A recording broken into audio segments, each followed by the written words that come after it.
بسم اللہ الرحمن الرحیم۔ السلام علیکم پیارے دوستو، آج کی اس ویڈیو میں ہم آپ کو بتانے والے ہیں کہ وہ 5 جانور کون سے ہیں جن کی دعا اللہ تبارک و تعالیٰ ترنت قبول کرتا ہے، اور اگر کوئی شخص ان کو ستائے تو اللہ تبارک و تعالیٰ ان کی بد دعا بھی ضرور قبول کرتا ہے۔ اور پیارے دوستو، اس کے ساتھ ساتھ ہم آپ کو بتائیں گے نبی کریم حضور صلی اللہ تعالیٰ علیہ وسلم نے ارشاد فرمایا، 5 جانوروں کو جہاں بھی دیکھو تو انہیں فوراً مار ڈالو۔ تو وہ 5 جانور کون سے ہیں آگے ہم ویڈیو میں آپ کو بتائیں گے۔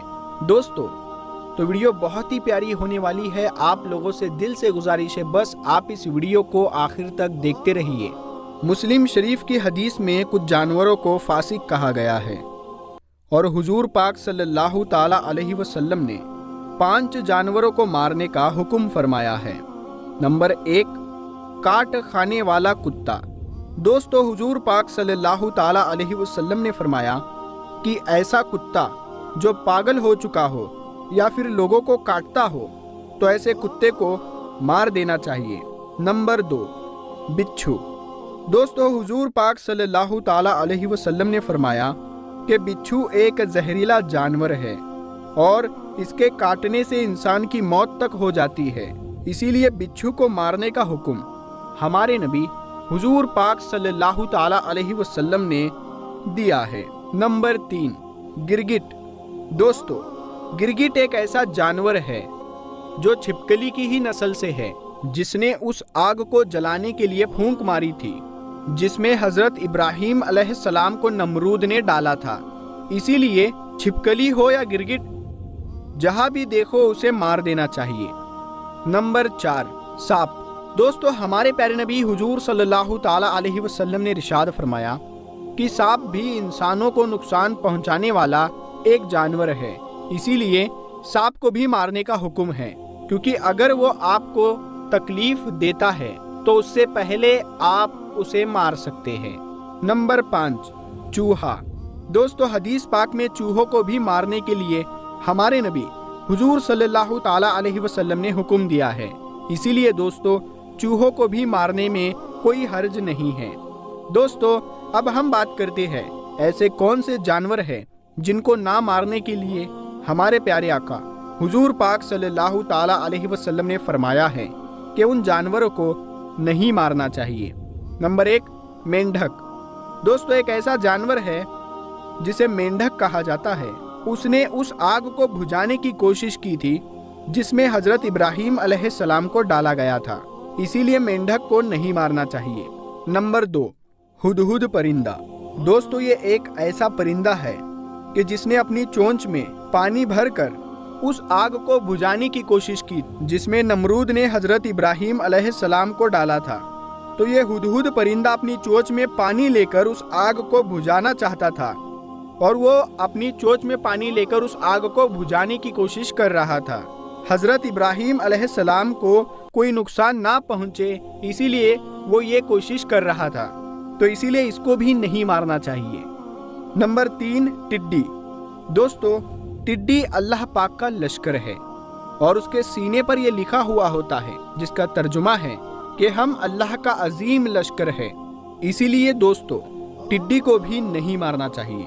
پیارے دوستو، حضرت سلیمان علیہ السلام اللہ تبارک و تعالیٰ کے وہ نیک نبی ہے جو کہ حضرت داؤد علیہ السلام کے بیٹے ہیں۔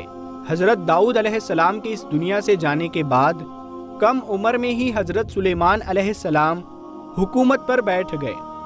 حضرت سلیمان علیہ السلام کا خاندان حضرت ابراہیم علیہ السلام تک پہنچ جاتا ہے، اور اللہ تبارک و تعالیٰ نے حضرت سلیمان علیہ السلام کو بہت سے معجزات دیے تھے، جن میں سے کچھ ایک یہ ہے۔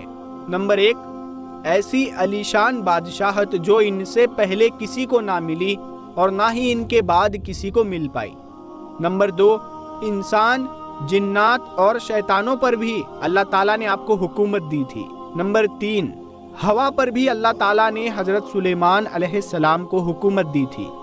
حضرت سلیمان علیہ السلام اگر اپنے تخت پر بیٹھ کر ہوا میں اڑتے تو 1 مہینے کا سفر صبح سے شام تک میں ہی یعنی دن بھر میں ہی طے کر لیتے۔